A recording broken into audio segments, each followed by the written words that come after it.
ची बाही सरळ बाजूने खालच्या बाजूला ठेवायची।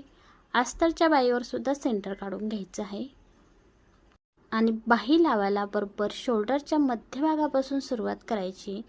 मार्क केलेल्या ठिकाणी शोल्डरचा भाग ठेवायचा आणि वरची बाजू बाही जी आहे जी वरच्या बाजूने ठेवायची आणि अस्तरची बाही खालच्या बाजूने ठेवायची आणि बरोबर अर्धा इंच शिलाई घेत दोन्ही भाग समान जोडून घ्यायचे आहे। आता बाही जोडताना खालचा भाग सुद्धा हातामध्ये घ्यायचा आहे आणि ब्लाऊजचा भाग सुद्धा तिन्ही भाग आपले एक समान जोडून घ्यायचे आहे।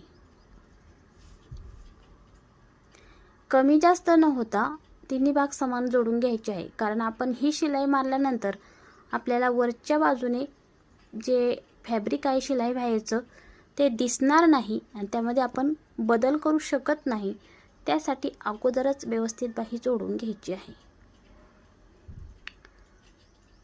आणि दुसऱ्या बाजूने सुद्धा अशीच बाही लावून घ्यायची। त्या अगोदर आपला समोरचा जो भाग आहे त्याला आपल्याला खोली द्यायची आहे। तुम्ही जर दिली नसेल तर बाही जोडताना खोली देऊन घ्यायची आहे। अर्धा पाऊण इंच कटिंग करायची। अस्तरचं फॅब्रिक सुद्धा आणि मेन फॅब्रिक सुद्धा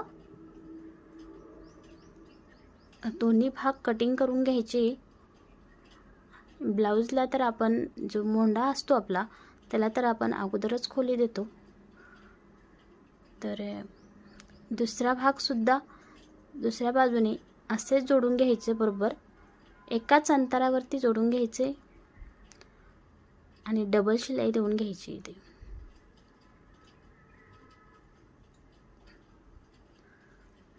तर पॅक शिलाई देऊन झाल्यानंतर बघा इथे बघू शकता आपला कोणतीही शिलाई वरती दिसत नाही, अगदी फिनिशिंग सहित। आणि ते कपडा सुद्धा आपला टोचणार नाही। आता तुमचा किती टोचणारा कपडा असेल तर तुम्ही अशा पद्धतीनं बाही स्टिच करून घ्यायची आहे। खास करून बाहीच्या ठिकाणी जास्त कापड टोचतं।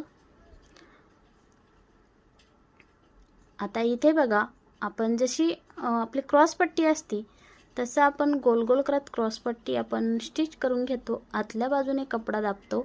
तशाच पद्धतीनं दोन्ही भाग घेत बाहेरच्या बाजूने अर्धा इंचवरती शिलाई मारायची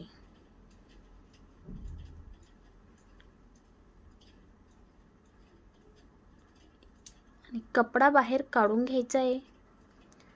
सरळ बाजू बाहेर काढून घ्यायची आणि यावरची वरच्या बाजूने शिलाई देऊन घ्यायची व्यवस्थित।